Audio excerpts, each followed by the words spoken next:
Nilu, you can take the link. Yeah.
So Priya, please share the screen, the first slide.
Welcome to you, Mr. Agnilu Rajesh. Good morning, Dr. Nilu. Good morning to you. Good morning. Lina, good morning to you. Good morning. You really cut it fine, right? 4 minutes to go. Yeah. Any do's? Any do's or don'ts? Nothing as such. The major do is that you answer to all our questions, and we'll be happy. And the questions are not going to be very difficult, of course. That's not an issue. Can we request you for the most difficult questions? Oh, let's hope the participants get you those kind of questions. Because I have kept it simple. I've kept the most important ones from the point of view of teacher educators and trainee teachers. Okay, excellent. So what is the size of the audience? Here we have a little less than 50. A few of them would be on YouTube. BTTC Official is our YouTube channel. Okay. And since it's a working day, most of the teachers would be with their online tools and offline tasks. So many of the stakeholders of BTTC watch later. So sometime in the evening, we'll get a surge in the number of viewers. Lovely, lovely.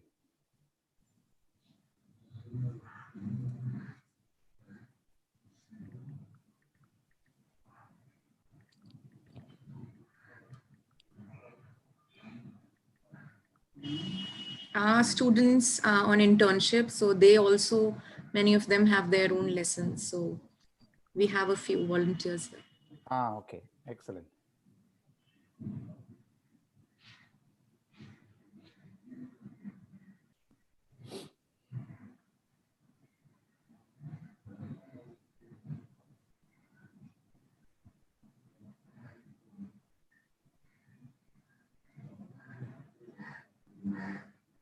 I strictly believe in the quotation that you meet people with a reason for a season or for a lifetime. So with Lina, we met and we know the reason, but with you, it was purely a coincidence, and we are surely going to learn a lot with you. Lovely. I strongly believe in destiny, and I'm sure this was predestined and it's happening today. Yes, and so whether it's for a season or for a lifetime, let's hope the best for all of us. The shortest journey that I've always thought about with anybody is a lifetime. Yeah, that's cool. Lina is a testimony for that. So Yes. we met. Lina is a testimony for that. We met and now she can't even wriggle out. It's for a lifetime.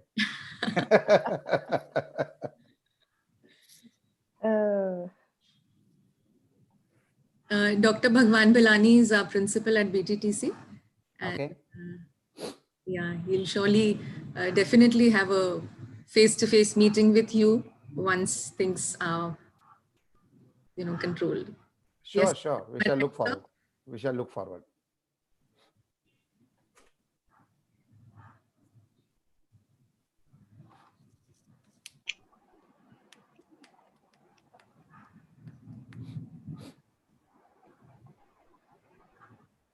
Where do you all currently operate from?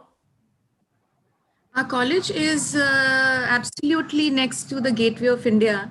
So you can't even have an excuse of not coming this side. So the It British, is 11 now. Yeah, yeah. It's 11 o'clock, and we can have a chat later. sure. Begin with our formal program. Good morning, and wishing everyone a warm and happy morning sunshine. I welcome all the participants to this TalkFest on Edupreneurship. Prayer is like breathing. It should come naturally and happen continually. Let me request all of you to spend a few moments remembering the Almighty. Joining hands and listening to a prayer can lead to peace within. Let's have the college prayer.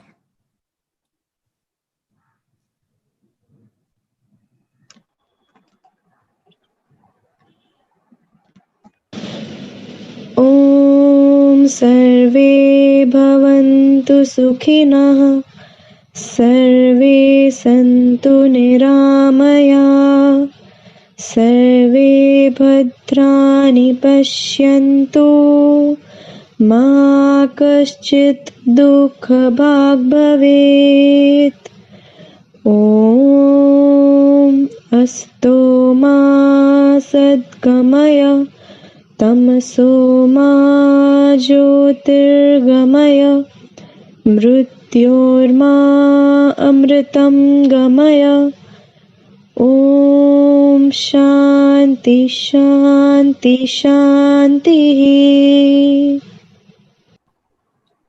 Thank you. The transformation from traditional to digital in the field of education has come up with a range of new roles and job descriptions.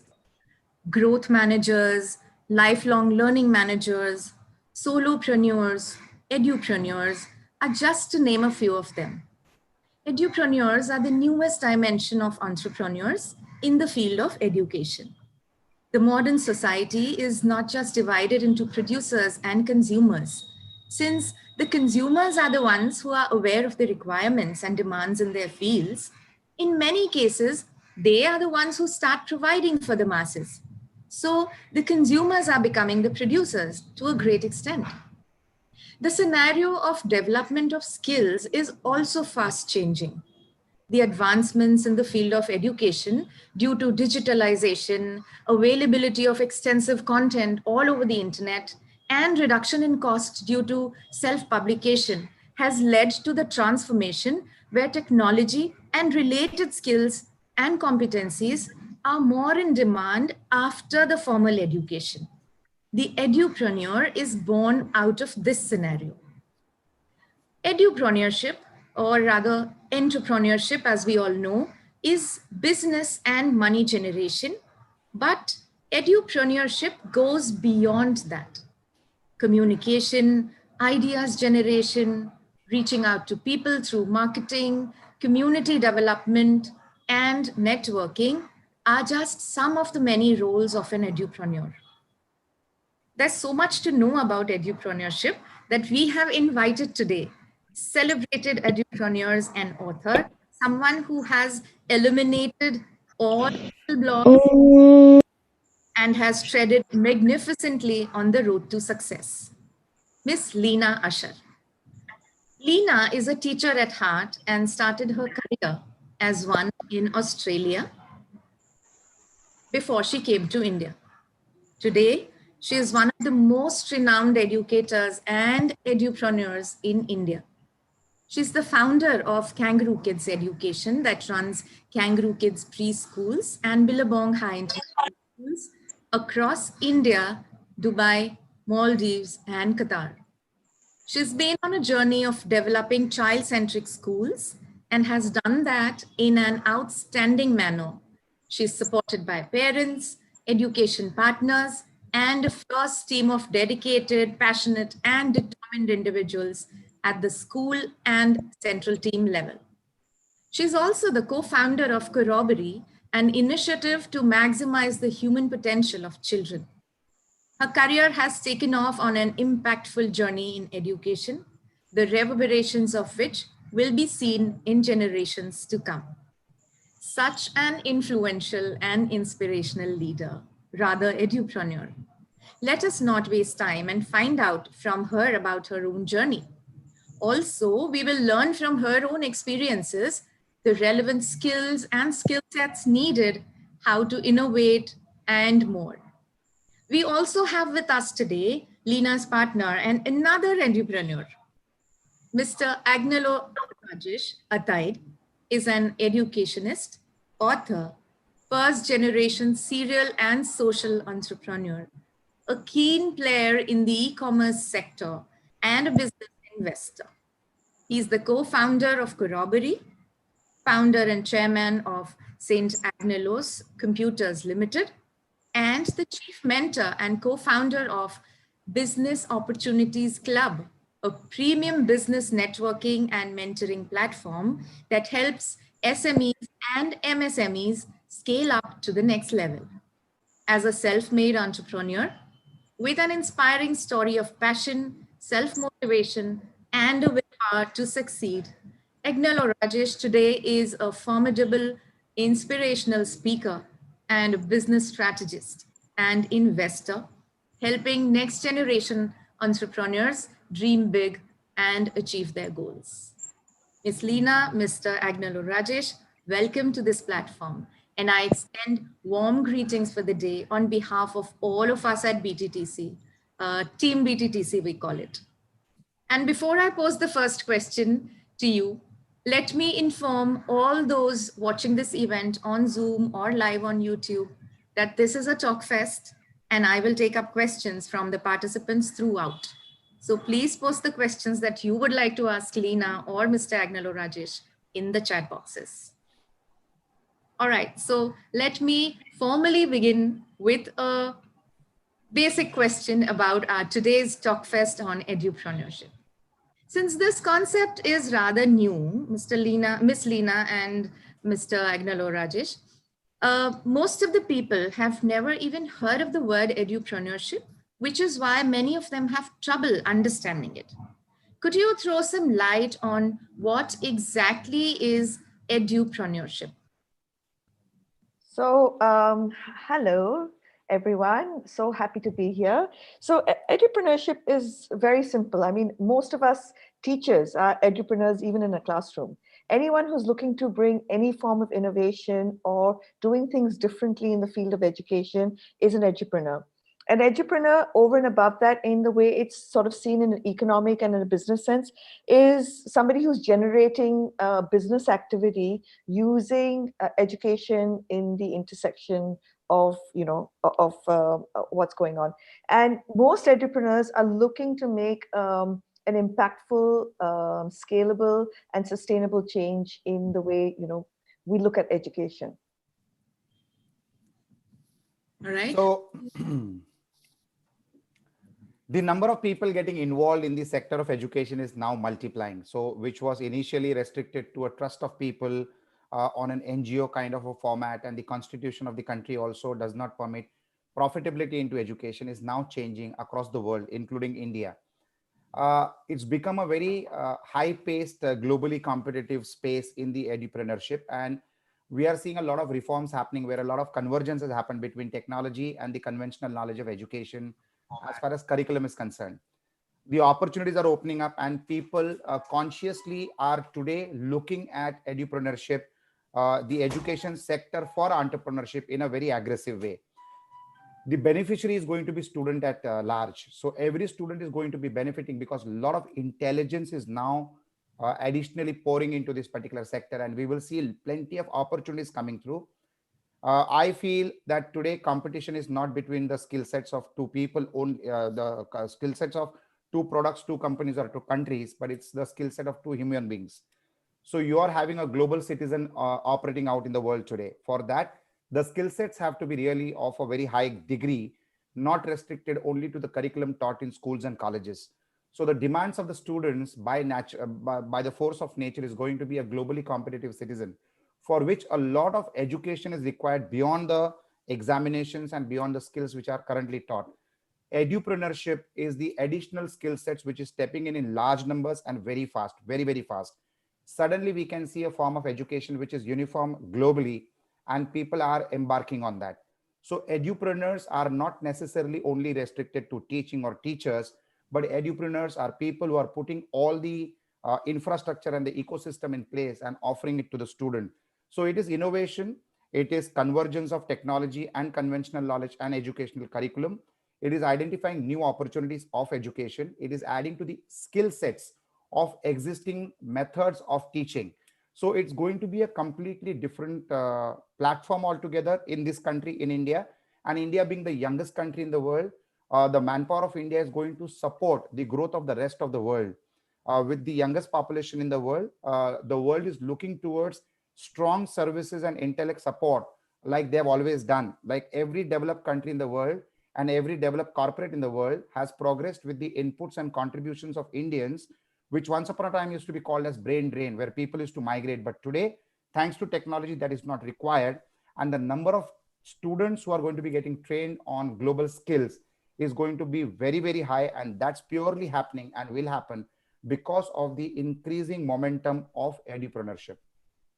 And I'd just like to add that the time is right now for disruption in the space, because the old world order, everybody realizes, kids, parents, teachers, everyone realizes that the old world order of conventional learning is over. So everyone is looking for change.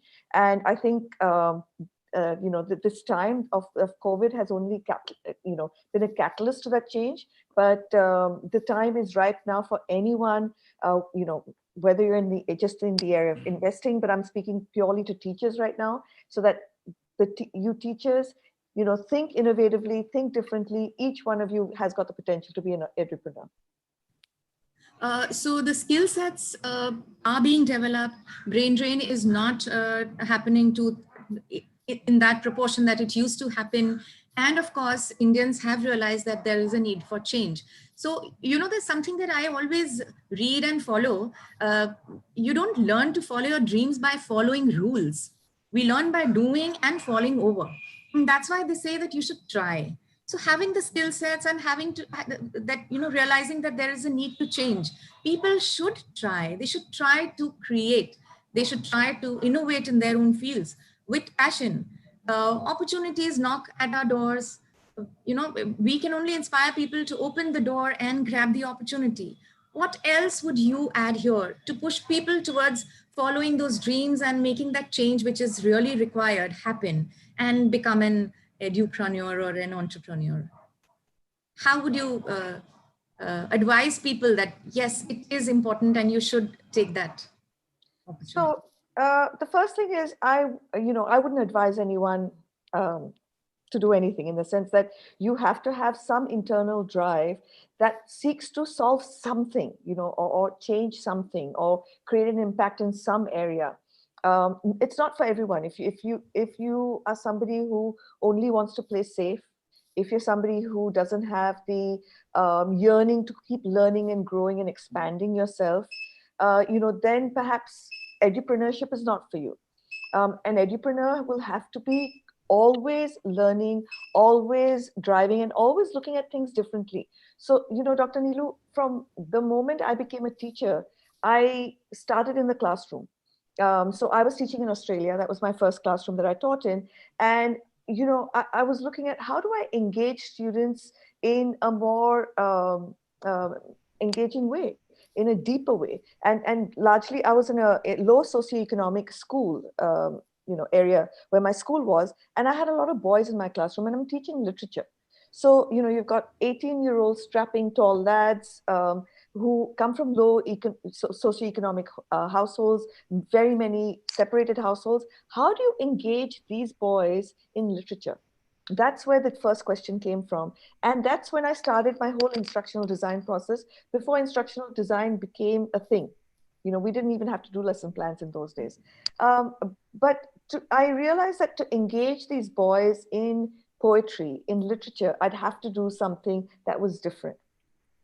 And that's when I started my whole journey of studying human behavior, and what gets the brain to get engaged, what gets the brain to want to learn, and what gets the brain to take the learning and be able to use it in the future. So these were the key questions that I had. So for all of you watching, if you've got any question, any burning question, or any desire to create a shift because you see something is not working the way it should be, if you can create that internal drive, you've got the absolute capacity to be an edupreneur.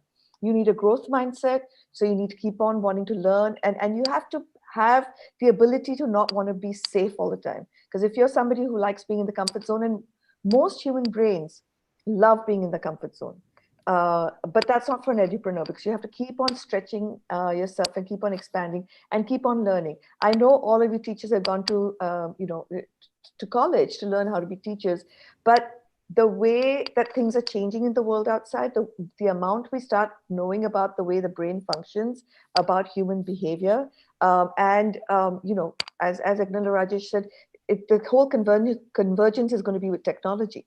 And many of us are, having to learn about technology, not like, kids who are digital natives.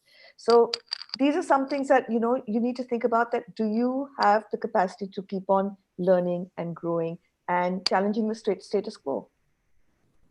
Agnila Rajesh, would you like to add something? Sure. Yeah, she's highlighted that there has to be a growth mindset, and that willingness and that yearning, the desire to stretch and to expand and to go that extra mile. And of course, that kind of motivation is sometimes there and sometimes not there among teachers. So how would you motivate them to be edupreneurs? So before you become an edupreneur or an entrepreneur, you need to be a passionpreneur. So a passionpreneur is somebody who likes what they do. And when you do what you like, life is a picnic.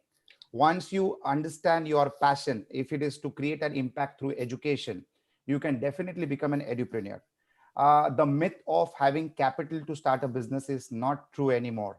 If you have the talent, if you have the passion, if that passion is visible, and if that talent is recognizable, then there are too many people who will pledge the required infrastructure and capital on you and take your knowledge global. The best part of edupreneurship today is it has got a very strong backbone of infrastructure related to technology. So today, a good teacher with good knowledge and a different way of teaching. So let us understand one thing. In edupreneurship, what is also going to be critically important is the methodology of the education and not the curriculum itself. Like if Lina Ashar transformed school education in India in 1993 onwards by bringing international quality of education, what she did was she changed the method how education needs to be delivered. The same thing is happening today through for an edupreneur. I would also again like to say that there is no invention which is there to be invented anymore. Whatever is going to happen in this world is going to be innovation only. And the percentage of innovation ranges from not more than 2 to 5%. So any teacher who can create that kind of a differentiator of to the tune of 2 to 5%, she can become a global teacher. And for her to reach her knowledge to every corner of the world, it's today easy because it is technology which is making you ride international countries. So we live in two worlds. One is the conventional world where we need a physical passport and a physical flight to catch. And the other is the world that we are so accustomed to in this past 7 months of traveling the world with the help of technology. So you can have people studying with you from any part of the world. So we are digital citizens, which does not need a visa, which does not need a passport, and does not need a flight to catch. So the world is changing, the needs are changing, and people are becoming self-aware that they need to take extra skills to stand out in the audience and the way they can deliver their output to the world around them. So teachers are going to play a very critical role in the growth of the country, the nation building, because the quality of a country depends on the quality of the population, and the quality of the population depends on the quality of education they are exposed to. The best part of edupreneurship today is they are going to create equality of education. It is not going to be restricted only to the rich and the mighty who can afford the quality of education. Because of technology, what edupreneurship is doing, it is bringing the best quality of education even to people who are economically challenged, because the division of a technology amongst the number of people brings down the cost of education. So the cost of education was a deterrent once upon a time. It is no more a deterrent. That is what transformation technology is bringing in.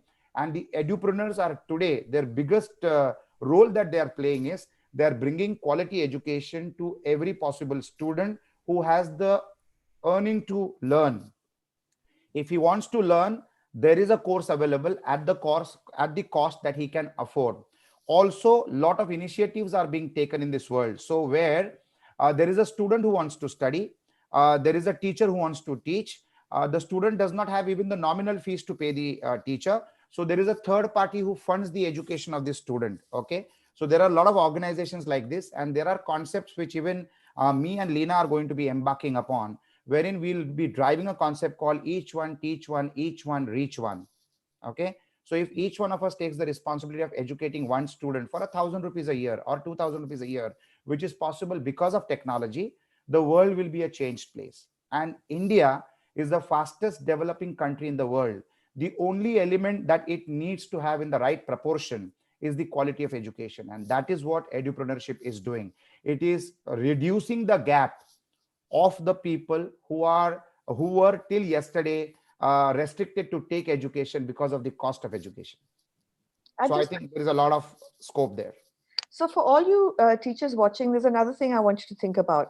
A lot of people who are converging technology with their skill or their expertise are doing it in a way that is coming in to support the conventional old world order, right? So support conventional schools. What I'd like to excite you to do is to think about how can you disrupt it.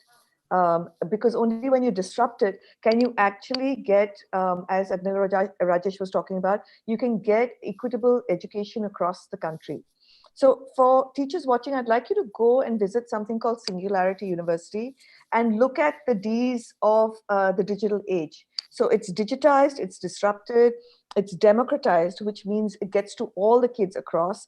It's demonetized, so it comes at a much cheaper price, and it's dematerialized. So you don't need to think about physical infrastructure, physical products anymore. You can think about it all in terms of, you know, technology based. So I'd like all you teachers to think about that, to think about not trying to do what a lot of people are doing, which is to support the old world order, but think about how can you bring truly fabulous education to scale, to the masses, to every child in every rural area of India based on your expertise. And the best part, Dr. Neelu, is that the teachers need not be technocrats. So this is a collaborative way ahead, and the life is going to be full of collaborations. So you'll have to have good expertise on your domain knowledge. This expertise can be translated into teachable material by a technocrat or a technocrat company, technology company, which can then be taken to the audience or to the number of students across the country with somebody by somebody else. So today we are going to be in an absolutely collaborative world, and each person is going to leverage their strengths. Now, the point to be noted over here is what is the kind of disruption that you can create? How can a curriculum be taught in the easiest possible way? So the race is how to ease education. The race is how to make students addicted to education rather than enforcing education onto them. So the method of teaching will make a lot of difference. The process of teaching will be different as well. So it will be through technology. It will be through automated training technology methods and systems. It will be monitoring and mapping the student as he learns instead of waiting for the examination to judge on the skill sets of a student. So the learning and testing will start happening at simultaneous times, at the same time that he's learning. And the student will be motivated because you're going to encourage him with every winning step. So every time he does something right, he's going to get motivated. So with technology, you're going to be encouraged because every time you get it right, you're going to be appreciated. Now, this methodology of education is going to transform the way a student will get educated. So teachers have a brilliant time today to get collaborated with technology, with their curriculum, their method of teaching, and their reach to the world. And this is going to be, and this is already happening. It's not going to happen. This is already happening. So all can join the bandwagon. It's going to be disruption and innovation. And collaboration. If you look at, Agnella Rajesh and I have come together to create Corroboree because we've got two different skill sets. I have the skill set in understanding how kids learn, and so the content side of it. And Agnella Rajesh has got extremely great skills in the technology piece. So I also excite all teachers to look at how can you collaborate with somebody who has got a different sets of skill sets to you, that together, when you bring it together, 1 + 1 doesn't make 2, but 1 + 1 can make 100. So there's something that now I recall, and I should bring it here, that there's a best practice at BTTC, scaffolding digital competencies. And what we have done is that all those students who were good at technology to a certain extent, of course, they polished their own skills during the past few months when they could actually not go out to schools physically, but then they kind of brushed up on the knowledge of technology, and they mentored the students, became mentors to the other students in the class, and together they all learned a lot of applications wherein they could create their own lessons, and they have, each one of them have made their own YouTube channels. That's their smallest beginning that they have made, and they're posting these lessons on their YouTube channels for all the viewers. So these videos, they are also shared with the schools wherein they are going for their online virtual internships. And that's how probably I can call all of those students who have created their own videos in their own subjects also as edupreneurs now, that I realize that Agnella Rajesh is constantly telling us that the methodology of teaching is more important over here. And it's not just necessary that you teach the way you used to teach, but innovation is what is going to also count a lot.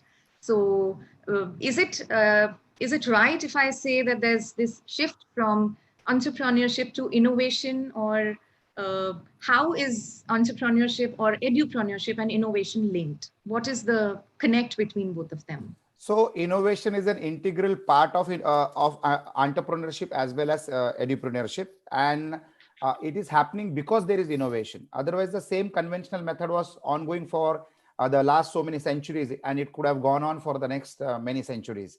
So innovation is the critical reason why convergence is happening. That is innovation. Why technology is supporting education. That is innovation.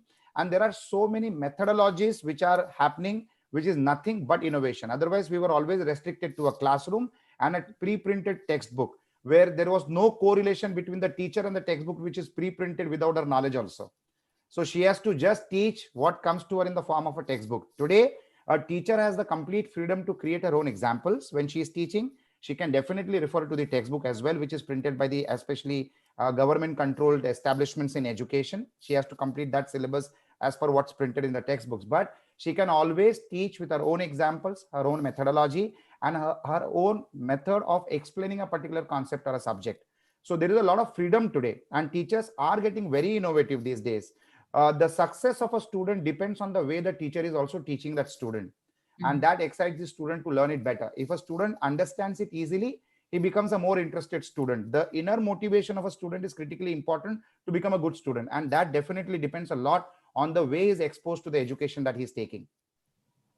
So I'd excite all teachers to think about anything that's being done conventionally, to ask yourself the question, why?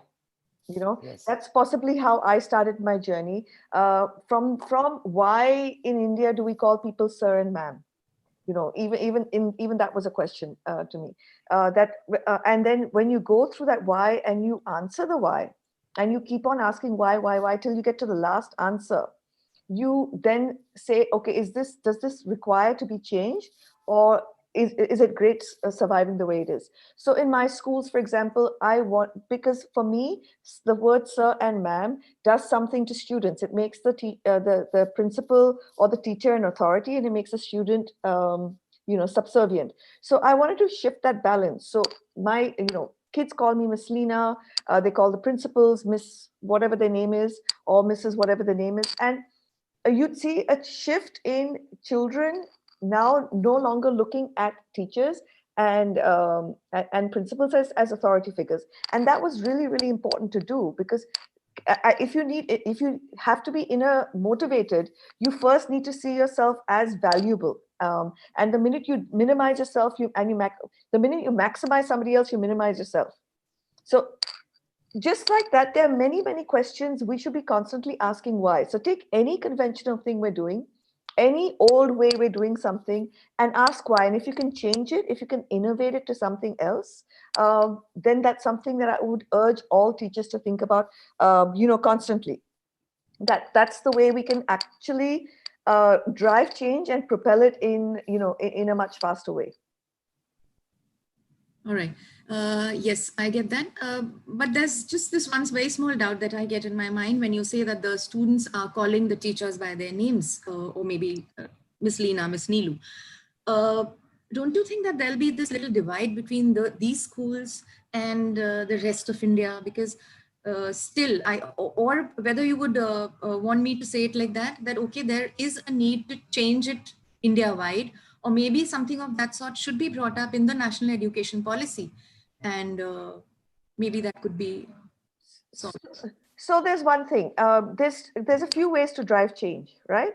One is to try and do it at a macro level, which I found very, very difficult to do in India.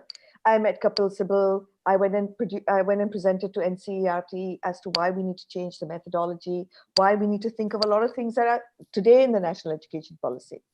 The other way is to say, let me shift, let people see what the shift creates, and then more and more people will create that shift, right?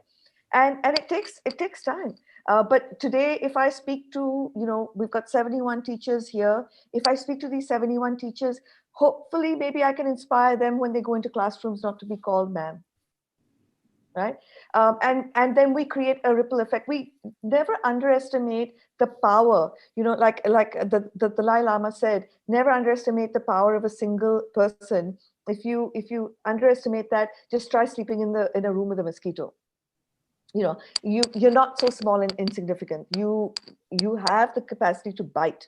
So all of you have got the capacity. And if 71 of you walk into 71 different schools, hopefully that'll create some effect. And then hopefully, we just kind of keep on casting the net wider and wider and wider. So one is to just walk the talk, which is what I've always done. The first time we spoke, I think, or somebody I spoke to call me ma'am, and I said, please do not call me ma'am. Please call me Lina. We're peers. There's no differentiation between you and me. I'd like to call you Neelu or Dr. Neelu, and I'd like you to call me Lina.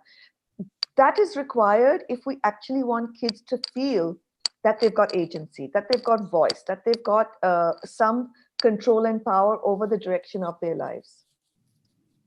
So, you can't always do something macro. I still do not like, and I'm saying it to all the teachers here, I do not like the system of standardized testing, standardized examinations that not only go on in India, but go on, in many, many countries. We need the concept of an open book or an open Google exam so that we actually ask higher order thinking questions, right? I have tried with CBSE, I have tried with ICSE to kind of show them a new way, but it doesn't always get heard. So then what do? You can bypass the system. Today with technology, nobody is going to wait. No kid is going to wait. No parent's going to wait for this. We can bypass the system, which is what Agnil, Rajesh, and I are doing. We're looking at ways to bypass the system and having our voices heard, because the problem is you've got standardized testing, then you've got entrance into colleges, which we know is, getting the grades needed keep getting inflated. Today it's ridiculous. You get 99 point something and you can't get into medicine. And those kind of grades and scores are unheard of in Australia or in New Zealand. Like people say, what? 99 point something? How is it possible? And if you're actually asking higher order questions, it's not possible. But we all need to bypass the system. There's a brilliant man called Shai Sheikh who is building the university for 100 million students. It's going to be free learning, and you only pay for your certificate. And if you cannot afford your certificate, he will pay it for you.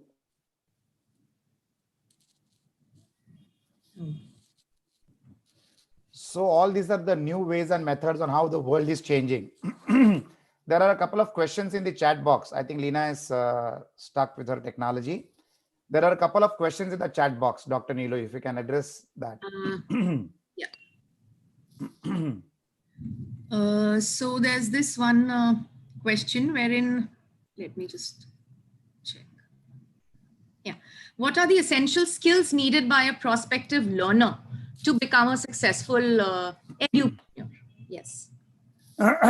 So we've been talking about skills and skill sets. So there's a direct question. You just need a will and a zeal. If you have the will and the zeal, you can become an entrepreneur. Knowledge and domain knowledge is so easy to acquire because you have to just study for it and you acquire it. But if you have the will and the zeal to do it, there is a lot of resources around you which will propel that you become a very successful entrepreneur. So if you have the way forward or how you want to lead the journey of your life, it becomes very easy for you to decide how to become a successful entrepreneur. Domain knowledge cannot be a compromise. You have to be different. You have to be good in what you want to do. That's not a compromise. You have to be the best. And there is no second place in this world. If you try to be best in what you do, you will get a place to become a successful entrepreneur, but you have to keep trying. You don't know that you're the best unless and until you be there, you do it, and you prove it to the world that you're different and you're good. I interviewed somebody and he said everyone needs a personal monopoly. And I found that such an exciting phrase. If you find a personal monopoly, and we all have the propensity to have one, the sky's the limit. And the only other thing that I would say is you have to have a growth mindset, because you will come across obstacles, you will have challenges. And if you have a growth mindset, you'll become better instead of bitter, and you'll be able to overcome anything that happens. And you have to constantly be learning and growing, because the rate at which and the pace at which knowledge is getting created and change is happening, you have to have a growth mindset. So it's not just skills, maybe something else that should be added to one's personality. See, being an entrepreneur is not just having a particular skill set, as you also mentioned earlier. It's one of the most satisfying things in the world, especially if you're running a successful business which is blooming and you're earning more and more money, or maybe you are employing a constantly rising number of people in your business, you're inducting a lot of other people. So what are the other points to be borne in mind before taking on the role of an edupreneur? What is the impact that you're planning to create? What is the reach that you will take your efforts to? So the world supports people which have got a very social outlook, where you want to create an impact on the audience. So if you can create that, there is unlimited scope for growth. And I always give this example that if your thoughts are great, if you want to create an impact, profit should be secondary. It should not be your primary motive.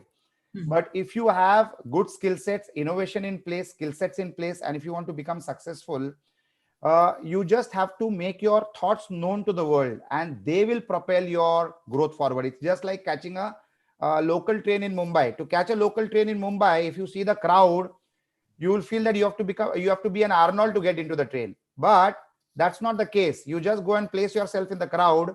The crowd picks you up and takes you into the train. After you go into the compartment, you have to just maneuver yourself well. Otherwise, the same crowd will bring you down to the wrong railway station. You need to maneuver yourself in such a way that they again pick you up and bring you out at the right railway station, and you reach your destination. Your journey extends in the way that you want it to go. So if you're having a social mindset, if your impact is going to be great, like the university that Lina spoke about, that man, the whole world is taking him on their heads and shoulders and taking them forward, because he is distributing free education. If there is a student who wants to really learn, the education is available. No more is education going to be a restriction because of lack of money. There are hundreds of apps, there are hundreds of websites, there are hundreds of YouTube videos which are free. If you want to learn, dhundne se bhagwan milta, they say in Hindi, right? Yahan to dhundna bhi nahi padta. You just Google and it's there. So God wanted to answer your every question, so he created Google through a man. And today you can get every question answered. So it is a job delegated by God to the people who created Google. I'd just like to add what Agnella Rajesh just did through example. One of the things you need to do is be a great storyteller. Yeah. Because, you know, as he said, people will join you on your journey. So if you've got a powerful story to tell and you tell it with emotion, because it's emotion that creates motion. It's emotion that tells a story. If you stand up in front of people and you show them fancy pie charts and graphs and those things, that doesn't work. What you actually need to show them and tell them is a story with emotion, and you'll take people along with you. And generally, if I'm right, being an edupreneur is okay. You try to do something new, especially if that makes you feel like you're finally doing it the right way and you're doing right with your life and you're following up your dream. But it's all rather senseless if you're not able to find out the right people to share your knowledge or share your expertise with. So attracting more people to my initiative is more important if I want to create something. So one is, yes, you should be a great storyteller in order to spread the message far and wide. But is there any other way? Because one-on-one is okay, but then, yeah, through technology, again, one can also spread that, okay, this is what is happening and people are going to join your bandwagon. But is there still anything else that has to be discussed over here in order to extend my initiatives to the rest of the world? So what I found as an edupreneur is that when I started my first school, the difference that I wanted to make, because I could tell a powerful story about it, I attracted. So there's a saying, right? Your vibe attracts your tribe. So if you've got a really great purpose and a great vibe, and in fact, this Sunday, we're on Moonshot Conversations, we're talking about meaning and purpose. So how, if you've got a deep purpose, and deep meaning to what you're doing, how you automatically attract people. So I automatically attracted the kind of people who work with me, and they attracted more and more people. And that's just how the story builds. So if you actually have a very deep meaning, purposeful story to tell, you'll automatically start attracting people, not just people to work with you, but people to follow you as well. So it's, you know, I was just doing Kangaroo Kids. It's the parents who pushed me to do Billabong High. So, you know, it's no longer that you're pushing yourself onto people. People are pulling you with them, you know, because they believe in what you've set out to do. Yeah, but then there are questions related to this also in our chat box. Are we not leaving the marginalized kids behind somewhere? How can we provide these skills to marginalized sector also? Dr. Pragna Vaikpanjan is asking this. What are the strategies to enhance accessibility of quality education to them? So I have seen a lot of questions, and most of the questions are related to capital, money, and marginalized people. Friends, let me share something. Like everybody needs to be a storyteller. So let me tell you a very short my story. I'm a slum boy. I was living in a 180 square feet room, which had no water and no toilet in the house. So from there we have scaled up, and there are thousands of success stories like me, thousands. Okay. When you want to create disruption, in 1993, computer education was considered as a luxury. Okay, it was considered as a luxury, like how parents say that my son is becoming a pilot or an astronaut or a doctor.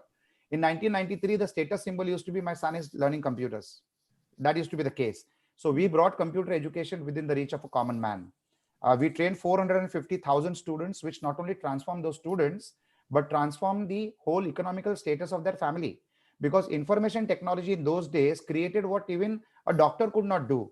The income of a IT professional multiplied the income of 4 doctors put together. And what would it cost to become a doctor? 1 crore. And what would it cost to become a IT professional?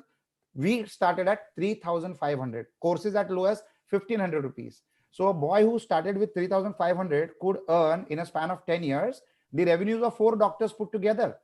So you don't need capital, you don't need money. And how did we grow? We grow our organization because people started investing in us. The why that we created was very strong. If your why is strong, people get associated with you. The students fund your growth.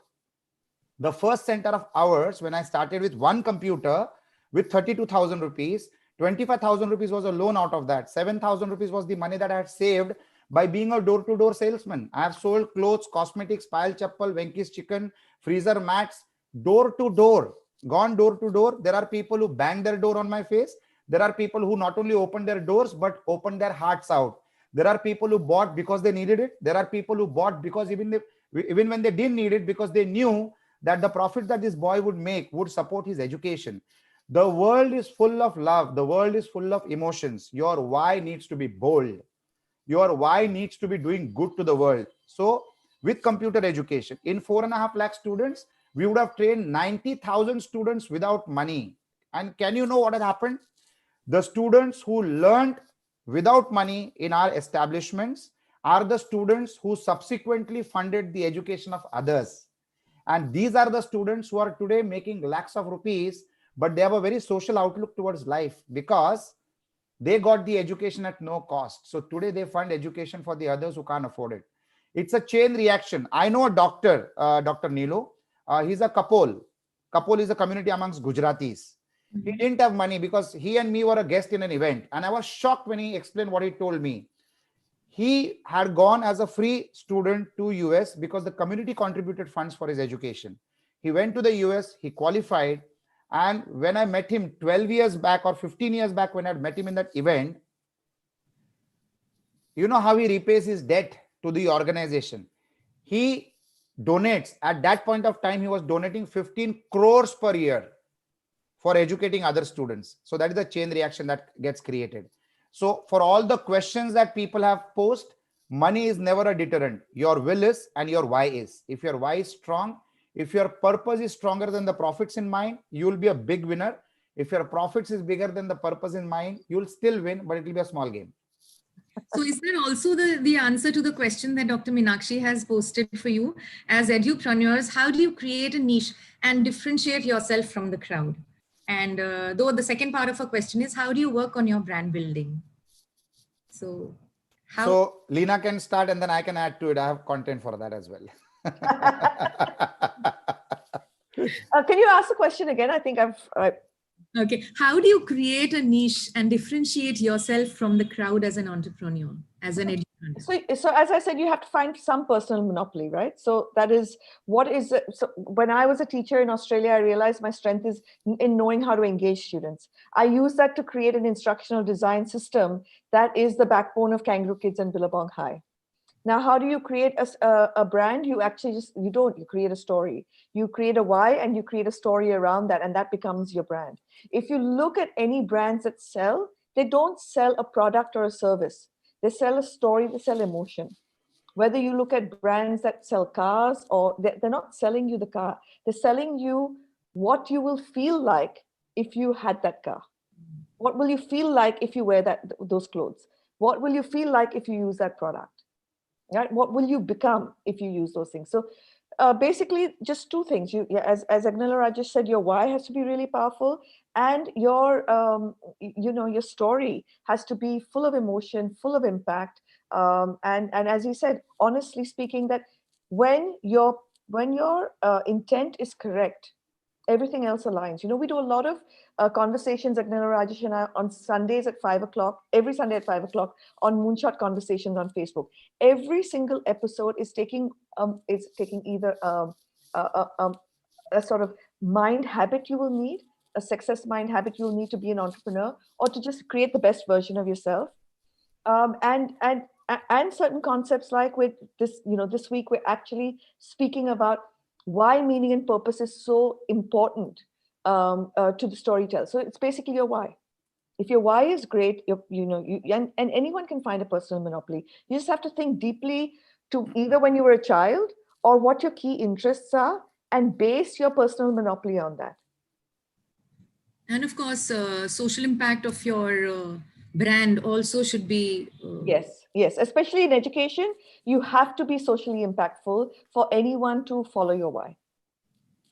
So, Dr. Neelu, the social outlook is very critically important. So, I always say that when India got its freedom, that was the time when entrepreneurs were jiski lathi usi ki bhais. The strength, the muscle power was what defined you as an entrepreneur. After that, there came a time of IT, India's territory, India's today, India's tomorrow. That's what one of our ex-prime ministers said about IT. And we started making money across the world.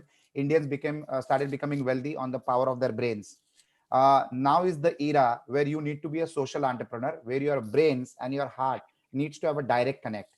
So how do you define that you're a social entrepreneur? It is very critically important to understand how you can become a social edupreneur, where you can create a more impact. Just answer 5 questions. This first question is going to be, what is the purpose of you doing what you want to do? Is it going to be profiteering, or is it going to be creating an impact? Answer that question. Second is, what is the pain that you're going to solve in the society, which is going to create that opportunity for you? So map the size of the pain. The bigger the pain, the bigger the opportunity. So please identify the pain area in the society. Third is, what is the promise that you make? The promise that you make will define the brand that you will create. And what will justify the size of your brand is the fourth question. The fourth question is going to be the proof.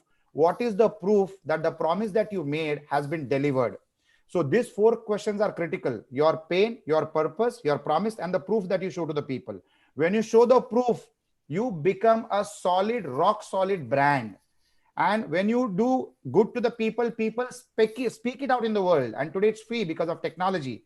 And the most important is the 5th P, and that P is the people. Who are the people with you? Who is your team? How are they aligned to your thoughts? How are they aligned to your purpose? How well do they understand your why? If you answer these 5 questions, you will embark on the absolute right journey. In Hindi, there is a saying, Ganga uppar se behti hai. Okay. So when the man at the top or the woman at the top, it's not gender specific, anybody, the man or the woman at top, what are that thoughts? They need to percolate to the last man in the organization. There should be an alignment. It should be different faces speaking the same language, living the same emotions. Okay. So Ganga uppar se behti hai, aur jaisa hum log kehte hain na, jaisa raja waisi praja. You get me? So you need to identify the right team for your journey. If you answer these 5 questions, you will get all the answers in life and you become a social entrepreneur. And social entrepreneur is that person who gets carried on by the people. Your why is the magnet. Your purpose is the magnet. If you become the magnet, the right elements come and join with you. They create the right ecosystem. And trust me, friends, all those people who are listening, this is not a fairy tale story because I have lived this journey. There is no dearth of capital. There is absolutely no dearth of capital. If you have got the skill set, if you got a strong purpose, you have to choose whose money you need to take. But you have to create that personal brand of yours, a brand of honesty, trust, dependability. If you have that brand in you, first you have to create your personal brand before you create a brand of your organization. And if that brand is in place, you will be surprised with the kind of traction that you will get. There are thousands of stories. I will give one story. There is a guy, there is a company, I just forget the name, but the guy's name is Bhavin. Direct Eye. The name of the company is Direct Eye. Please Google him. I had met him in 1996 in a 2 BHK on one single desktop machine. And Direct Eye owner Bhavin and his brother Devang, they are today the richest technocrats of India. Their friends are the owners of Google, Facebook, Warren Buffett, Bill Gates. They are their personal friends. They are hardly 38 years of age today, 38 or 40 years of age today. They fly their own planes. They have houses in every part of the world. And the only difference that they created was the company that they built through Direct Eye, the dependability, the trust. They are the champions of media advertising online. Bhavin is a good friend of mine. They created this from a 2 BHK, a small 2 BHK in Andheri West, and they are below 40 years of age, and they are seeing the world flying around. There are thousands of such cases, not of that scale though, but there are people who made it big from having a strong will and a strong why. And I'll just add one thing to what Agnel Rajesh said is authenticity. You have to be authentic with your why. It can't be something you've just kind of pulled out of thin air. You have to understand what your values are, what your personal purpose is, and then build your story around that. So there's one thing which is for sure, that it's not just about satisfying your leadership skills or about earning money or just having an increased exposure. There is something different. There's something else which is more important. And as per the conversation that we just had, social impact of your initiative is, it holds more importance than just money and other things. There's a question from one of our students whose heartful desire is to build up a school for small children in her own village in Gujarat. And she has posted this question: how do you initiate with the brand or the startup? As Mr. Agnelu Rajesh said, that capital is not so important, but then capital does hold some importance. It does make resistance or restrictions in the long run. So how do you tackle this? This is somebody who really wants to begin with her own initiative of opening a school.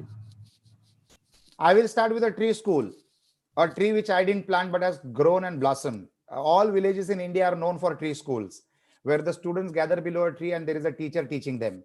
You begin with a tree school. You don't need infrastructure to start a school. Every Gram Panchayat in this country has got halls which are given for initiatives like a school or medical purposes. You can start from there as well. Start small, start collecting small money. You will be automatically able to build your own school room by room. I know at least 100 schools in my lifetime which started from a small room. St. Xavier's is one example. They started from a chawl in Kurar village. Today they have got more than 125 schools. So you need to begin somewhere and the momentum will build up. I have come from a place called Malwani. In Malwani, there are more than 60 schools. Every school started from a 150 square feet chawl room. And today they have become ground floor, first floor, second floor. So this must be youngsters on the screen, but people of my age would know this. There used to be a dangerous demolition man called Khernar, BMC commissioner, joint commissioner of BMC. And he used to demolish, even if it belonged to chief minister, he would go and demolish if it was illegal structure. I saw Khernar in my childhood with my bare eyes in person. And that time he was like a rock star, everyday newspapers. He demolished all illegal structures in the area that he came into Malwani, but he did not demolish the illegal schools. He said, I will not demolish this because this is shaping up the career of so many students. So other than the schools, he demolished everything that was illegal.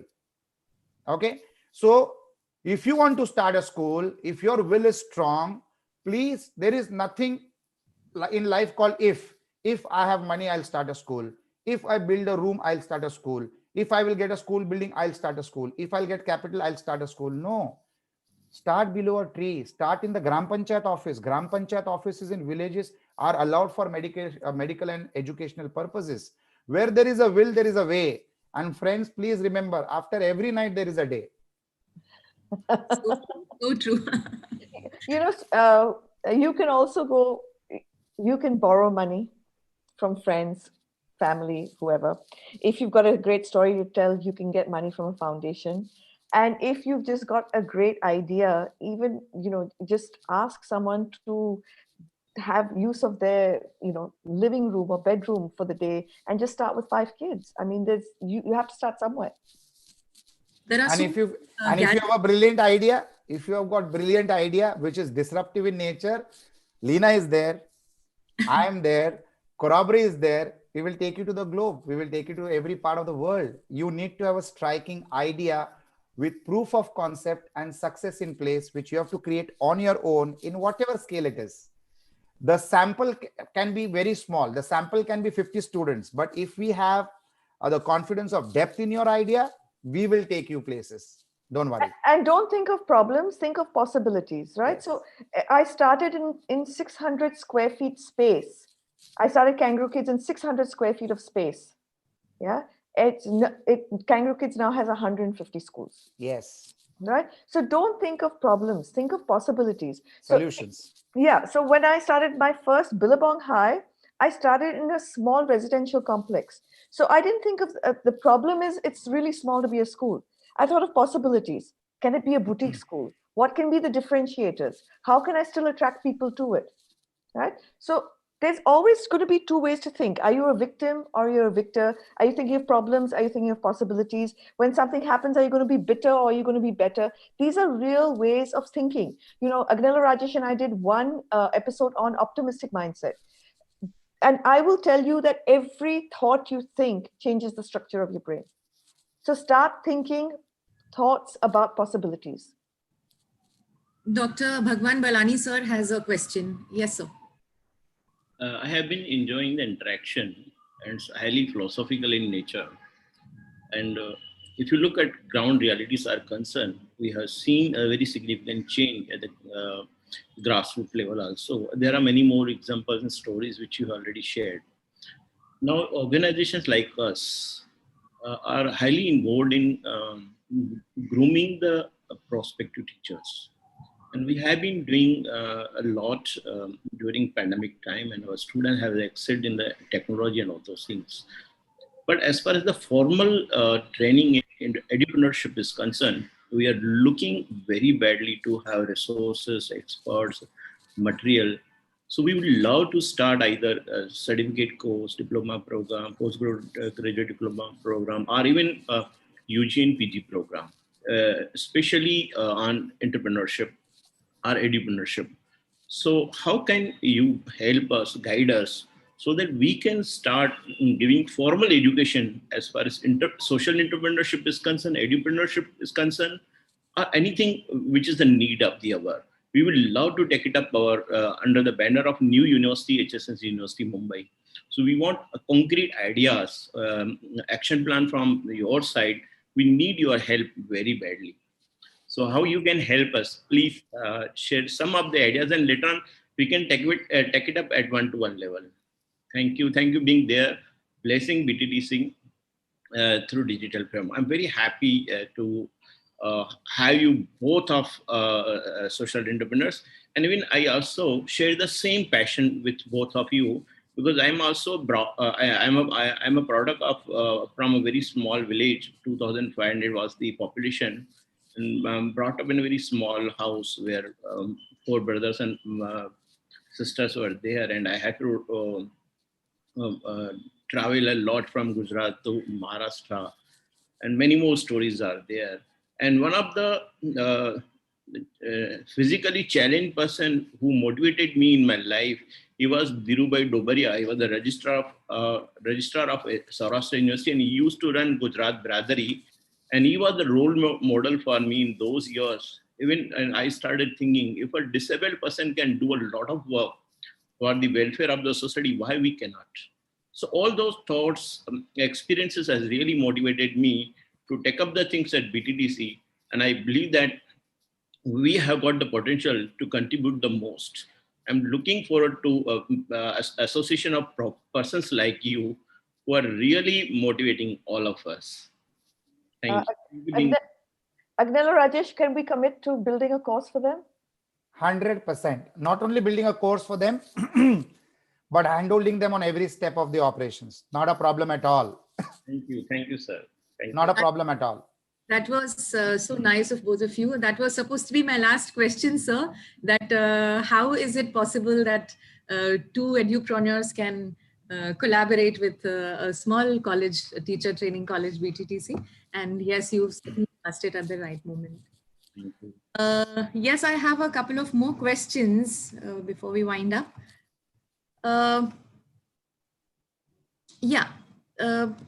How is it important to build relationships in edupreneurship? Rapport building and, being people who are confident, how is it important that you have to have good rapport with people?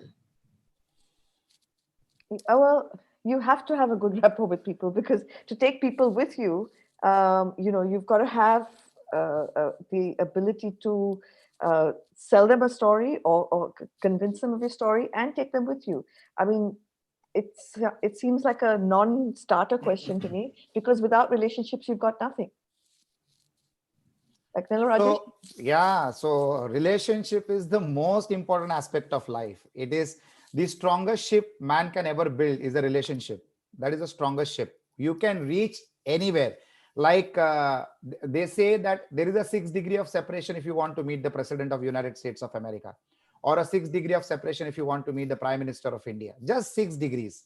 As you start building more and more relationships, that 6 degree goes on reducing to a point that one day you can just go and meet the prime minister of India on the basis of the deeds that you do, on the basis of what you have created historically for the society around you. That degree of separation keeps reducing. Resource management is nothing but relationship management. So let me tell you, friends, every person that you come in touch with, you need to create a lasting impression on that person's mind. He needs to become a part of your ecosystem. When you earn people, you never have to bother earning money, because money will flow automatically. So keep earning people. Relationships is the foundation of everything, absolutely everything. And I am a product of relationship building. So it is absolutely nothing. So me and Lina know each other as friends, but the relationship that we had created corroborate. So relationship is the foundation of every step in life, and we should nurture every relationship very, very carefully. It's priceless. You cannot put a price tag to it. And relationship is not related and connected to the stature of the other person. It might be your driver, it might be the peon of an office, or it might be the owner of an organization. I wanted membership of CII, Confederation of Indian Industries. The guy who got the membership done for me, because there is a stringent process to become a member of CII, was the peon working in my office, because that peon, before working in my office, was working in the office of CII. He knew everybody there. And for me, that membership drive became a breeze. It was so smooth. So do not differentiate between a relationship depending on the stature of the person that you're having a relationship with. You cannot know how much useful a human being can be irrespective of his stature in time of need. Brand building is relationship building. Brand building is relationship building with your customers, with your people, with everybody around there in the ecosystem and in the economy in the world. So I think relationship is a science, and you need to master relationship, whether you're an edupreneur, entrepreneur, passionpreneur, whatever you are. You might be an individual to begin with, but it is your relationship which will give you the ladder to climb tall. I firmly believe in that. And I have had mango seasons where I could not afford to eat mangoes, but I gifted those mangoes to the people whom I value. So we maintain relationship even in the stringest of the time. So we are all products of relationships. All of you need to keep studying on how you can improve and master and champion how to create relationships and how to maintain them, and most importantly, how to nurture them. The one single formula to nurture relationship is expectations management. What you expect from them and how you build your expectations in their mind. If you do this expectations management well, your relationship management will be fantastic. All true leadership is about relationships. And I think Agnila, Rajesh and I both, even though I've never spoken to him about it, we have a servant leadership style of operating, in that we're not the bosses. We actually, the people tell us what we need to do, and we actually ask them, how can we serve you in the role that you want to play? Absolutely. How is it possible to focus on our goals or dreams or desires and to overcome the distractions while we are focusing on being an edupreneur? Lina has interviewed a very intelligent guy, Nerial, who is a champion on, he's written a book called Indistractable. So she will speak more about that, but I just wanted to bring that reference point. There are methods to do it. And when we talk about education, education is not about only the syllabus that we learn in a classroom or over the internet, but education is how you control your mind, how you can keep yourself focused, how you can maintain a distance from desires, Desires are not bad because desires drive you to growth. What kind of desires, what proportion of desires is something that you need to learn how to keep them in the right measure. But focus is critically important. It should be razor sharp focus. Even sun can burn a wood if you focus it through a glass, which can build the energy. So being indistractable is critically important. Your success is going to be directly proportionate on the size of the control that you have on your mind. So if you are 10% control on your mind, your growth will be limited to that percentage. But if you can be in full control, you can be a Ratan Tata or an Anand Mahindra or a Mark Zuckerberg or a Bill Gates. All these people are people who controlled their focus, who championed their focus and became what they became. But I would like to request Lina to share Nirayal. So a couple of things. One is, what Agnel Rajesh is talking about is at some point, even while I was running Kangaroo Kids in Billabong High, I realized that, being an academic master means nothing. Self-mastery is the most important mastery of all. And that's how I sold Kangaroo Kids in Billabong High and how I started the journey of corroboree with Agnel Rajesh. Because if you can emotional mastery, self-mastery, you've got all mastery. Nir Ayal, he talks about scheduling things in blocks of time. So you need to even schedule your distraction. Distraction is not necessarily a bad thing. So you don't fight your distraction. You realize that distraction is a part of life, but you schedule your distraction. So while I'm writing, I have timings for 1 hour, no distraction, phone upside down, on silent. Then it's my time for distraction. I will look at playing a game or figuring out that 5 minutes of distraction or maybe deep breathing, whatever it is. So you schedule your day in blocks of time. So he says that you don't create goals and a to-do list, because when you create a to-do list and you don't tick everything off, your brain gets demotivated. So instead, you just say, okay, from this time to this time, I am focused and working on this. From this time to this time, I'm focused on being distracted, right? And at the end, I mean, I find it that if your desire is so burningly powerful, you will be driven internally. You don't need, you won't be distracted. I'm in Goa, and everybody, I've got friends here, they make fun of me because from the moment I wake up, I'm at the computer and I'm creating and I'm drafting and I'm connecting. And they're like, this is ridiculous. You sold your company and this is what you want to do? Because at the end of the day, meaning and purpose is what drives us as human beings.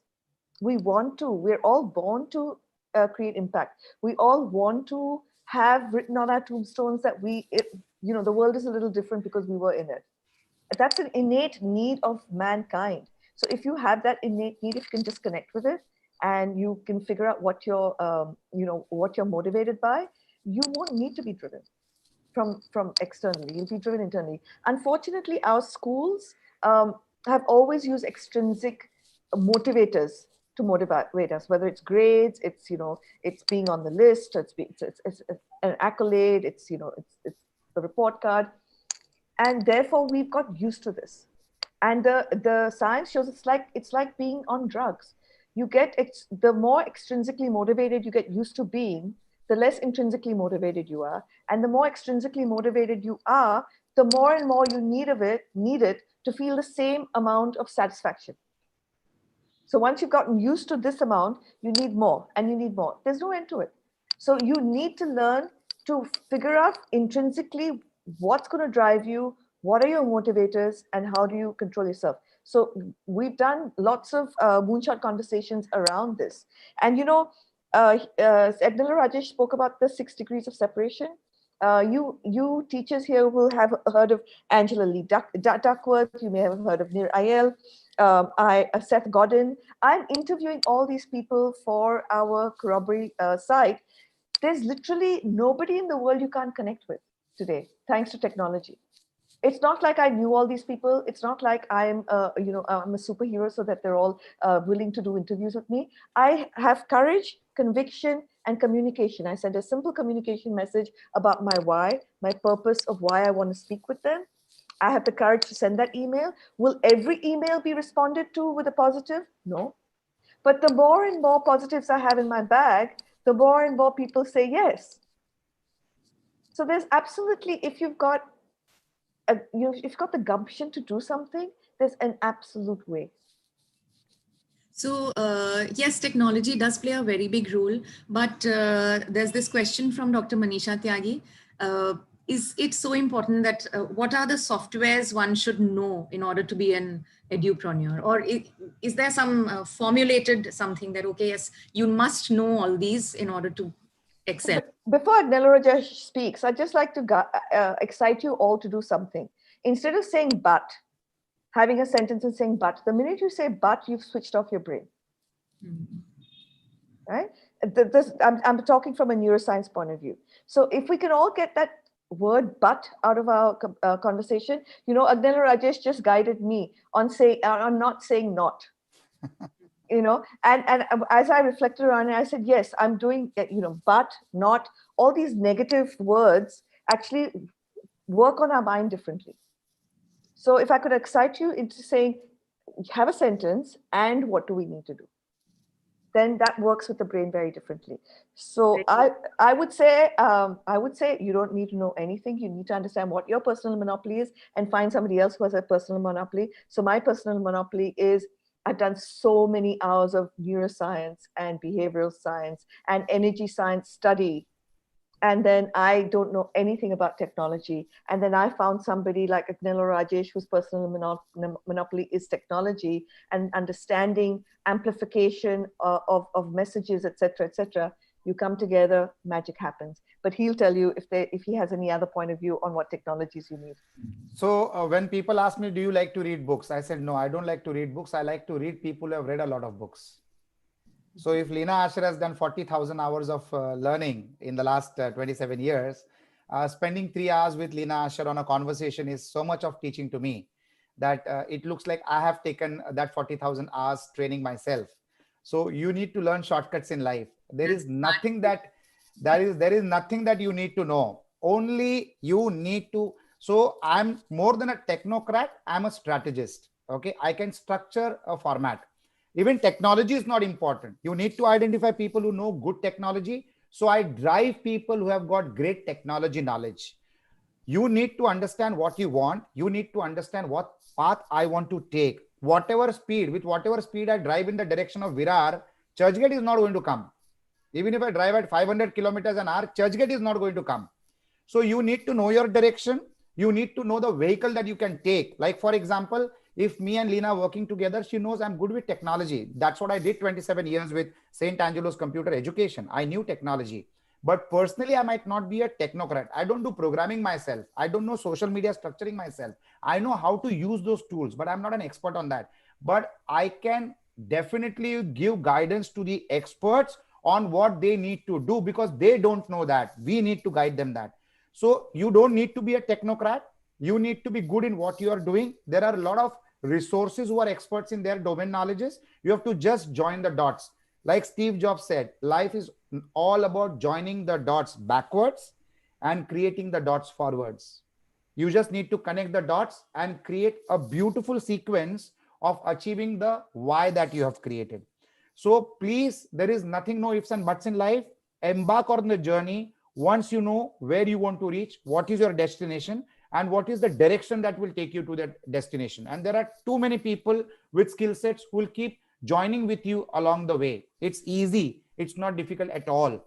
Just make a plan. So I always am a firm believer. If you have a plan, you can do 30 days job in a day. If you don't have a plan, you will not be able to complete 1 hour's job in 1 month. Please have a plan and be happy with what you have rather than being scared of what you don't have. Don't be scared of the money that you don't have. Don't be scared of the technology knowledge that you don't have. Don't be scared about the market that you don't know. Don't be scared about them. Be happy with what you have. Identify, do your SWOT analysis. What is your strength? What is your weakness? What is your opportunity? What can be your threat? If you do answer these 4 questions to yourself, you will identify who you are.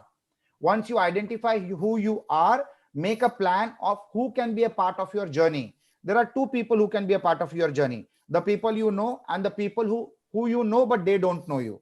There are people whom you know and they know you. And there are people whom you know and they don't know you. So first reach out to the people you know. They can become a part of your journey. You have to be a good storyteller. I saw in one of the chats questions that somebody asked, do you need to be an orator to be a successful entrepreneur? You have to be a fabulous orator to be a successful entrepreneur. And it's easy to become an orator. Start standing in front of the mirror and start talking to yourself. Start talking to your known audience. Start listening to great speeches. Start observing great speakers, and you start imbibing them. You will become a great orator. Start building your own content to become a good orator, because you need to have your original content. You cannot copy somebody's content and become a great orator. So that going aside, one person is that you need to meet, because you're shortage of time. I'm just running fast. You reach out to the people you know and they know you. Then you try to reach out to the people whom you don't know, but you need to convince them to know you and join in your journey. I just had a discussion with Lina Ashar a few days, 3-4 days back, where I said, when she is interviewing the 100 thought leaders of the world, the best people in the world on those specific topics, when she puts up a request to them to join them, out of 10, initially 4 used to agree, 6 used to refuse. Today, she is at a stage where out of 10, 8 people agree, 2 people refuse. Within the next 3 months, I told Lina, within the next 3 months, forget about she sending out a mail. She will start getting incoming mails where people will request her, can you please interview me on your platform of Corroboree? Because that is a traction that she has built. The content that she decimates on Sundays from 5 to 5:30 on Corroboree, that's the most viewed content in the country today. In a week's time, the content that she decimates online is viewed by 500,000 people to 1 million people. 500,000 to 10 lakh people watch that content, and that is the highest viewed content in the country. All the successful people in the world, in the US, in Australia, in New Zealand, they do not understand a number beyond 20, 25,000, 30,000 people. But when you tell them, when they see what she has done with the previous episodes, the yeses are more than the no's. And after some time, she won't even have to send an email. There will be incoming requests that they would want to come on the platform and have a conversation on the topic with Lina. So that's the magic that happens. This happens with each one of us, my friends. You will start with hearing more of no's, but a no is nothing but a new opportunity. You need to keep pursuing it. You cannot dilute your perseverance. You cannot dilute your persuasive skills, and you should never give up. The no's will become yes, and then there will be so many yeses that you'll have to choose which yes to select. It's a journey, but it's a homeopathic treatment. It is not surgery, काटा सिला और दौड़ने लग गया. No, it's a homeopathic treatment. मुझे स्वर्ग देखना है तो मेरा मरना जरूरी है. बाजू वाला मरेगा तो स्वर्ग भी वही देखेगा. I have to travel the journey. My next question is totally related to business, the business of money.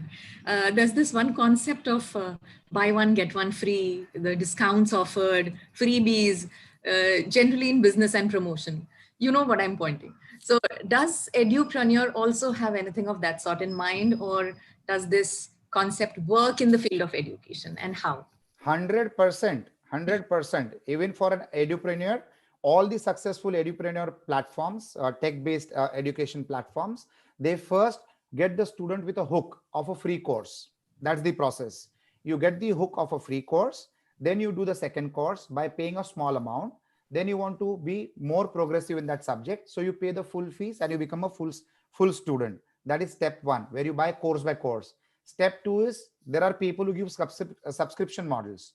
Subscription model is nothing but getting access to all the courses, so you pay more money. Then once the Edupreneur has that database of the students who have experienced his courses, then he gets into the model of retargeting and remarketing, where when the Edupreneur creates more products, the first offer will go to his existing student base, customer base. They will get some privileges, probably a freebie or a free course or whatever. But when you give them something free, they become your brand ambassadors. So it's a process. How to structure an offer, how to structure a course, and how to offer it to the world, how to entice people to know you, how to get them into your fold is a strategy that you need to have in place. And it's a psychological strategy which is connected to the student behavior. Once you understand that, you will get it going. You cannot do that probably because it is a science of a different nature altogether, but there are professionals who know this well. So once you have the product, then you bring somebody on board who can structure it in such a way where you can create a market immediately. You get me? There is a funny part about profitability in accounts. When you have a cost of 100 rupees and you generate a revenue of 101 rupees, technically you have made a profit of 1 rupee. But if you have a cost of 100 rupees and if you can create a revenue of 1000 rupees, technically again you have made a profit, but this time the profit is 900 rupees. So you need to be more profitable. Another myth that we should remove from our mind is we need to be money minded with a social purpose. I will explain this statement. You need to be money minded with a social purpose. I strongly and firmly believe, and Lina also believes it to a great extent, that money in good hands develops the society. I will repeat this again. Money in good hands develops the society. Making profit is not a sin. Create as much profit as possible, but redeploy it to create more impact. That's why I always say money is good. Money can do a lot of good to the people. The more money you earn, the more lives you can impact. Very true. There's also a very important aspect to edupreneurship. Many a times one might not have the finance or expertise and needs to partner with someone. How does one choose a partner and what is expected of this partnership? See, I guess you have to define that, right? So You are the right person to answer this. who to take on as a partner is, I look at the skill set I have and I look at the skill set I don't have. So I look to partners with somebody who has the skill set that I don't, right? So the previous question, I had nothing to add because the area of expertise in terms of amplifying a message, in terms of how to do all that is Agnella Rajesh's, it's not mine, right? And how to go about finding the right partner, either go into your history. I mean, Agnella Rajesh, I would not even have thought about whether we should partner together if, and I believe in synchronicity. If your intent, you should see the episode we've done on goal setting, where we actually speak about the reticular activation system and how it works, the science of it. But if you have, you've told your brain that you need to find this person, and this is the frame of the person, and you can visualize that person, somehow that person will come to you, right? So Agnella Rajesh and I met years ago, I think in 2006, and we met again on a flight. And then we met because he asked me to do an online virtual event with him where I was asking him questions about real estate and infrastructure. And I was like, I don't know anything about real estate and infrastructure. He said, you just ask the questions anyway, based on COVID. And that's how we firstly just realized that we have a vibe, you know, and we decided with that we'll become a tribe. That's basically it. It was just that half an hour when I said, hey, Agnella Rajesh, this is what I want to do next. And he said, well, why don't we start? And we didn't even have, you know, I know he said have a full-blown plan, but I can tell you honestly, I didn't have a full-blown plan of what Kangaroo Kids and Billabong High would end up as when I started my first school. My plan was just to make the best preschool possible. When I started my first Billabong High, the plan was just to make the best Billabong High possible. And then you'll find opportunities that just keep kind of merging with the first one. So I don't think Agnella Rajesh and I had an absolute clear thought out plan when we started Corroboree. We started with moonshot conversations. We began there and the plan actually started fleshing out. And I don't even think today we've got a full blown plan. I think it'll just keep on, the plan keeps on, you know, expanding and accentuating. So my excitement to all of you is to just take the first step, right? Okay. Just take the first step.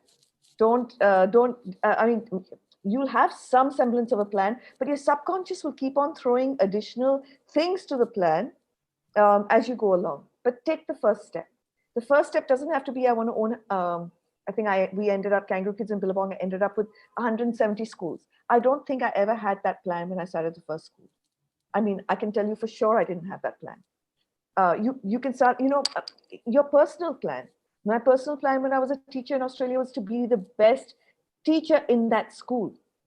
And, you know, the principal said it because I was very slim and I was a very young teacher. And he was laughing. He said, this kid is going to get chewed up alive by, you know, these year 10 and 11 boys. I had them eating out of my hands. He said, this was the most engaged classroom I would walk past.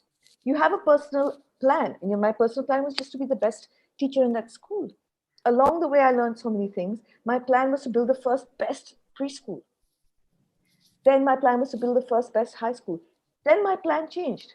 My plan was to bring about a revolution in the education system. My plan was to be the most loved brand. Then that changed. Now our plan together is to build the infrastructure that actually allows everyone to come online and create the best version of themselves. So probably this is our first step, as you say, take your first step, follow the first instinct and plan. You would like to add something, Agnew? This is the most important question of the day, Dr. Neelu, which you have asked. How to select a partner. It's critically important. And there is a format to that. There is some suggestions that I would give you. That suggestion is never have a partner who will only invest money. Okay, never have a partner who will always only invest money. Always have a partner who will invest, who will be a strategic investor. He will invest in your growth. He will bring the growth to you, and he will also invest money. A pure money investor. So I'm sharing what I followed in life and what I have done. So I'm a zero funded company. I have never raised money in the market ever. The only money that I've invested, and I do a lot of businesses. It's not one or two businesses. I do multiple businesses. I don't believe in investors because investors don't bring intelligence. Investors bring only money. They will not understand your business. A lot of confusions happen and their expectations. There is a mismanagement of expectation. But if you have a strategic investor who's investing money and also giving you opportunities for growth, that is the best growth to have. Like, for example, in the journey of St. Angelo's computer education, I had franchisees. Now, who are franchisees? Franchisees not only invested in the business, but they also operated the business. So they became a part of your growth story. Now, you need more people with you to be successful. It is not, please understand one thing. Lots of people fail because they get funded. Lots of people fail. There are more failure stories of people who have got funded than success stories. You can Google what I'm saying. I'm talking about a personal practical experience, and I've got a working experience of 36 years now. Right from my childhood, I'm working since the age of 13.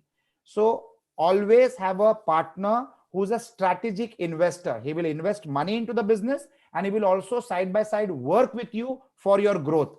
He has the access to the market. He has the strategies in place. He has the relationship in place, and he has the money to invest for that growth. So always look out for a strategic partner. Before you start a business, always have a model where you can become self-sufficient in the first month itself, where you can break even, which means, in short, identify your customers first, create your customers, then start the business. Don't start the business and go looking out for a customer. That's a bad business model.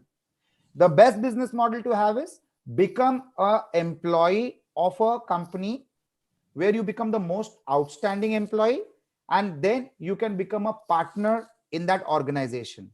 Every organization depends on the manpower. These are the times of not horsepower, manpower. What quality of people you have matters a lot. So today, every job is going to be converted into a fixed salary and a variable. Now your variable income should be so good. In my company, there is an employee who earns, in terms of salary, 36 lakhs, but with incentives, he earns around 3 crores a year. Now 3 crores a year in variables. His salary is 36 lakhs, but with variables, he achieves up to 3 crores per annum. That's like a business income being an employee. So my suggestion to people would be, start working with somebody where you can become so valuable to them. It is all performance based. It is not that I wish to have a partner and get a partner. I have to be a winning horse. You become a percentage partner in that partnership and then make that partnership bigger. So you have a partner in advance with an ongoing business model. When you want to start on your own, collect, suppose if your operating cost for the first month is 1 lakh rupees, you need to have customers worth 1.5 lakh rupees in advance before you start the business. So don't go wild looking out for money. There are people who always keep looking for investors. They don't know business. They don't do business. Their business is to create investments only. And that is their income model. Their income model is not getting the money from customers. Their income model is getting the money from the investors. You get me? So don't get into that route. Get into strategic investments route. And that is the sure shot. And it will absolutely be in proportion to the skill sets that you carry and the most practical method of growth. So if you get that, that is the best journey to travel. Thank you so much. My last question for today, which is also related to my college. We are a teacher training college and we impart a host of skills and skill sets related to teaching. We do the pedagogy of teaching different subjects. I mentioned that this is our first step. And so apart from arranging talk fests like this, inviting edupreneurs and entrepreneurs amongst us who share valuable tips through their very, very valuable experiences, what else do you recommend we should do in order to create that feeling of following one's dreams and desires and becoming an entrepreneur? You have Whole of our college. So you would have mini courses related to this. You would have a project that kids do, your students do. Sorry, they're not kids, but there's a project that your students would do that's based on this. So in our school, Billabong High, before I exited, we started something called Genius Hour, which is a Google initiative, which is 20% of the kids' time could be spent on anything, some problem that they want to solve, something that they want to create. So you could create a bank of mentors, like edupreneurs, connect with them, and we become mentors to students who actually come out to solve a problem that exists in the educational space, or to innovate something new in the educational space based on their own interest. And you build in mini courses like storytelling, like branding, into and that would be fantastic, because I don't think there's many teachers training colleges that would be doing that. Anything from you, Agnel or Rajesh? So this is a fabulous step, and I'm sure with Corroboree, Lina and I would come up with ideas on how we can support the people that you have, who are teachers who are going to shape up the future of this country, and how we can empower them on becoming edupreneurs. One message is you have to be different, you have to be impactful, and that should be visible. And if you are that, you don't have to look out for any other strategic partners to invest in you. I think me and Lina are strong enough to create a market for you and bring you into our fold and journey together and grow together. So I feel I love this session, frankly speaking, Dr. Neelu. I just loved it. The intent is strong. The way you positioned your questions. I think Dr. Bhagwan has to say something. I will allow him to speak. Yes, sir. Sir, I want to say thank you to both of you, with a reason, very strong reason is that I have got 2 daughters. And I always say this narration to all my students, that as I take care of my 2 daughters, I am committed to take care of you all. And 100% students at our campus are girls only. And we really want to work for the cause of their welfare. And the way you have contributed today, the way you have enlightened all the students, and even to us also, we are the lifelong learners. And we can definitely borrow and draw many experiences that you have gained over the period of time. And we are looking forward to have a very strong and very meaningful relationship with both of you and with your organization. We value it the most. And the way we are committed to our students, we are also committed to all the stakeholders of the society. And BTTC is committed towards all the stakeholders. We have been organizing webinars like these. I think more than 100 webinars we have organized, and we have brought so many people on the platform, and we have gained a lot. And we are also a social organization having all the stakeholders. At the most, we must be 200 plus stakeholders are here, and we are committed to work hand in hand. And we are following the philosophy of invisible leadership. So we don't believe in, as far as position in the entire structure of the hierarchy is concerned, but we chase the goal, we chase the objectives, common objectives, and that's why all the teachers, all the students, they are free to contribute their ideas. They are free to organize sessions like that. And our role is to facilitate the learning the way they want to learn. I believe that the kind of autonomy that was given to Dr. Neelu Verma, she has done an amazing job by communicating to you, by integrating all her resources with the students, with the other faculty members, with college, with me also. I'm very happy with this endeavor. and I'm looking forward to have many more associations, joint collaborative work, offline, online with both of you. Thank you once again. God bless. Thank you so much, Dr. Super, Bhagwan super, and super. Dr. Neelu. And I have to thank Agnello Rajesh for agreeing at the last minute to join in. I just knew he'd have lots of value to add to all the students, especially around, the business of edupreneurship. Thank you. I would like to appeal, Dr. Neelu and Dr. Bhagwan, that the journey that we are traveling every Sunday 5 to 5:30, your entire team should be a part of that. It will give them plenty of insights. In fact, my colleague Amara will give you the details of what has been done in the past. And every Sunday we go live. Your entire team, 64 people who are watching, it's a personal invitation to all of you to be a part of it. And all who are associated with you, you all can travel on our journey on this 5 to 5:30 p.m. live activity that we do every Sunday. That will not only be eye-openers, but that will also be giving you ideas on what you all can do to become a part of edupreneurship. What we are doing is nothing but edupreneurship. And I'm sure that the people who are watching us, many of them will become a part of this journey of ours. And we will become instrumental in making them edupreneurs with the platform that we are creating.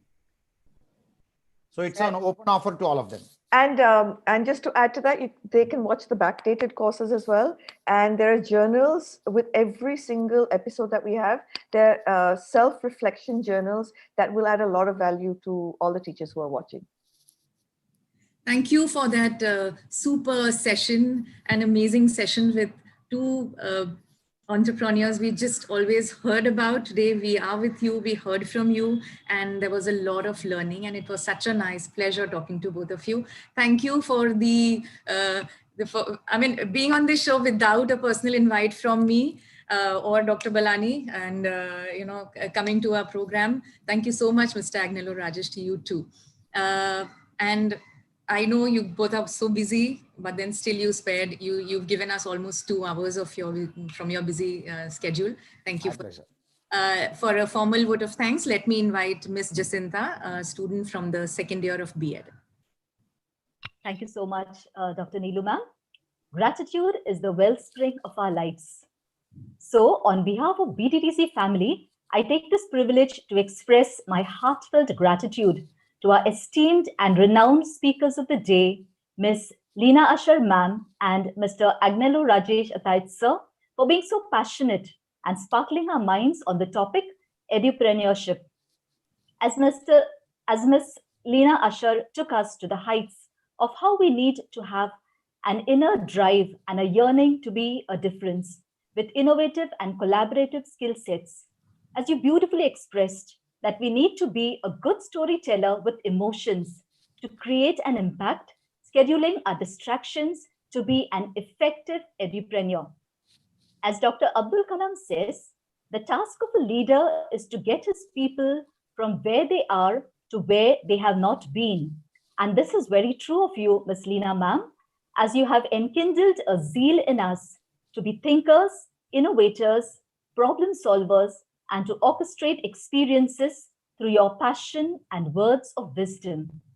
In the journey of your life, Ms. Lina ma'am, you have been a tiny spark, and today you have set our minds on an innovative, reflective, and a collaborative journey through your inspiring talk.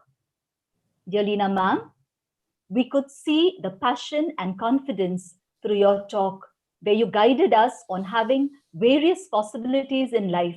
Thank you, ma'am, for motivating us.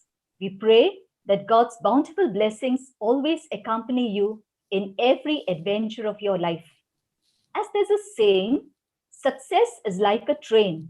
It has several coaches like honesty, hard work, vision, attitude, resilience, and authenticity.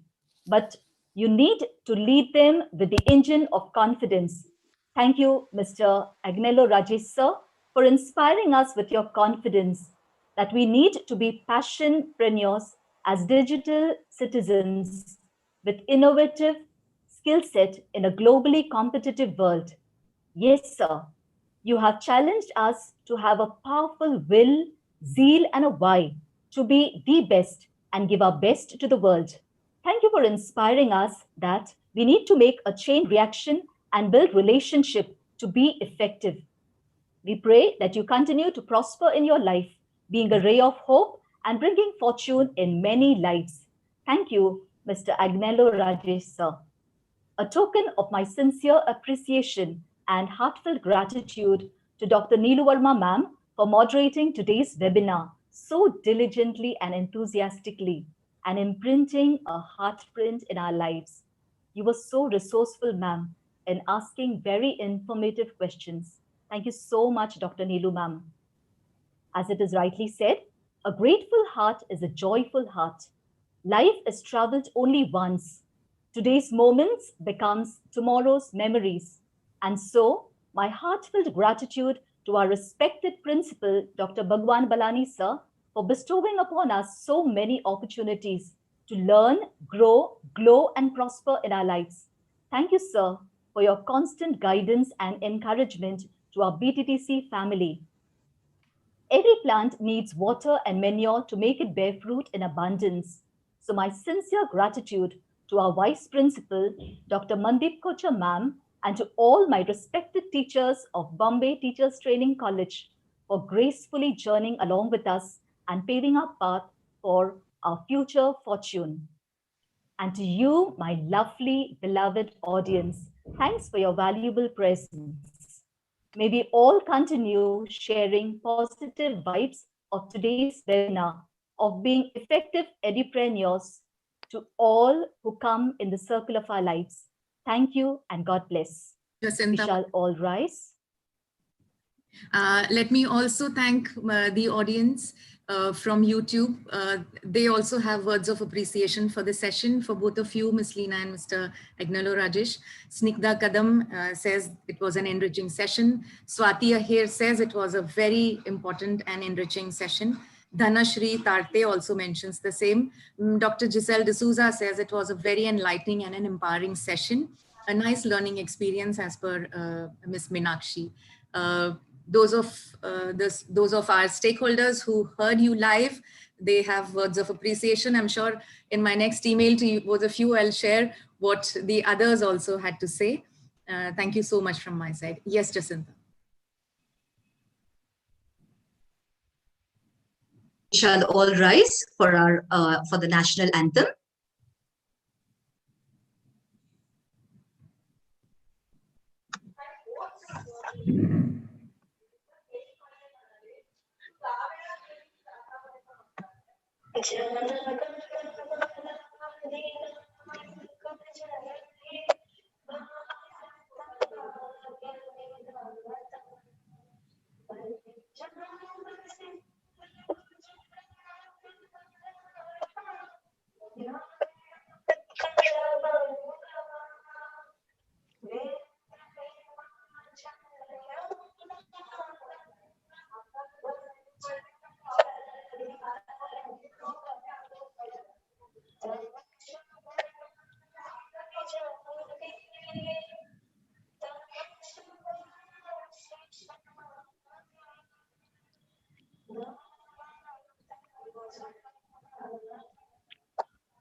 Thank you. Thank you so much. Thank you. Thank you. This is Dr. Neelu Verma from BTTC Mumbai, ending on a very, very positive note, wishing everyone stays safe and stays happy.